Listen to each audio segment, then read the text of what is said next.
Alex has now completed work on the timesheet system and he's back at the school. They are now receiving a daily file from the bank which needs to be uploaded to their BPay system to record all the parent payments. Because it is a daily task and it is a bit of a chore, they would like to automate the process using a macro, and that's what we're going to look at doing now. The only thing with this macro is it has to be slightly different. Unlike the timesheet system where every sheet looked identical, with this macro, we're going to need to make sure that when we import, it's always to the next available blank row. And to do this, we're going to use a relative reference macro. With a relative reference macro, if I were in D9 and I clicked onto A9, it would record me clicking 3 cells to the left rather than clicking into A9 specifically. And this makes relative reference macros far more versatile. Now, just a quick note about the data import. We're going to come to the Data tab, and if you have any version other than the latest Office 365, you will see an option to get external data from text. That is the one you're going to need to use. If you have Office 365, you're going to need to go to your File, Options, Data, and activate the Legacy Wizard for text import. We're then going to click Get Data, Legacy Wizards, from Text. Useful to know anyway. Now let's go through the macro. Bear in mind that if you are recording a more complex macro, it's a very good idea to have a practice run first, but we're just going to jump in with both feet. So we're going to come to our Developer tab, and first and foremost, we're going to click Use Relative References, and you'll see that is now selected. Now we're going to click our Record macro, and we're going to call this Import Data, and our shortcut key is going to be Control-Shift-I, and OK. Now the first thing we want to do is get to the first available blank row, but we can't just click there, so we're going to use our keyboard shortcuts. So start by pressing Control Home to get to the first cell, then Control down arrow to get to the last non-blank cell, and then down arrow to get your first blank row. So Control Home, Control down arrow, and down arrow. Now we're going to do our data import. So we're going to come back to our Data tab, come to Get Data, Legacy Wizards, or just Import from Text, and click From Text. This will launch your import wizard, and you're now going to need to locate the file, which you should have downloaded. I'm going to come to Documents, Excel Files, and there it is, BPay 2017-0814. And I'm going to double click to select. Now the data is delimited, which means separated by a character, so we're going to click Next, but it's not delimited by tabs, so untick that, choose Other, and if you have a quick look, you'll see it's using semicolons to delimit the data, which is unusual, but lots of organizations do it differently. And now we can just click Finish. Now one little thing you'll notice is it's saying it's going to import to A9.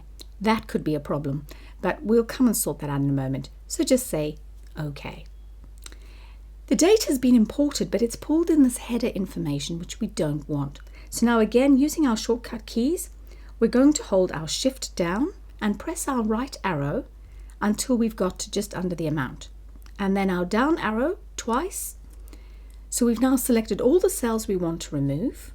We're going to come to the Home tab and click Delete. Our macro is now completed, so we're going to come back to our Developer tab and click Stop Recording. Now we saw that there was a small problem with the import in that it was saying import to A9, and we have another issue. We don't always want to import the same file name, so we're going to make a couple of tweaks to our macro. Click on your Macros button and click Edit, and here is our macro. Now the first thing we're going to have a look at is how we can change that file name so that the user is prompted to enter it rather than it always using the same file. We're going to click just after BPay but before the date, and we're going to close off the double quotes. We're then going to type an ampersand, and we're going to delete that date and replace it with an input box. So we're going to put input box and open bracket. Now our prompt is going to be, please enter date, and we can even give them a format, so YYYYMMDD, and close your double quotes. Then another comma, and our title is going to simply be import data. Close your double quotes and close your brackets. Now we're going to need another ampersand and open our double quotes. So that's going to join this bit of text with whatever the user types in with the end of the file name. So that's that problem fixed.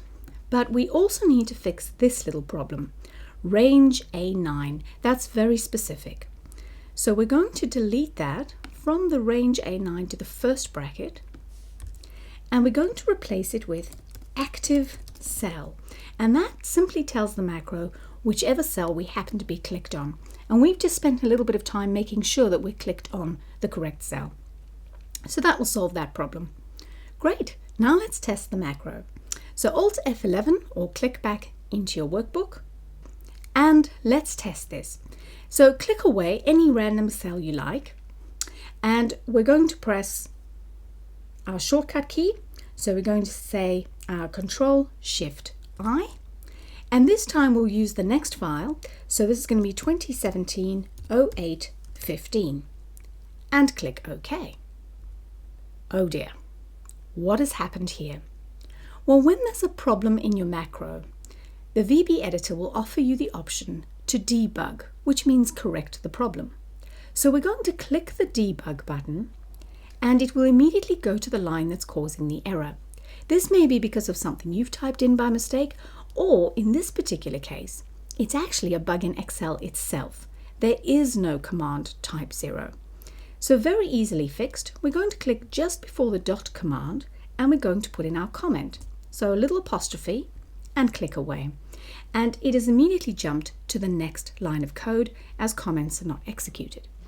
Now to continue running this macro, we're going to come up to our toolbar and hit the continue button, which looks like a little green play button.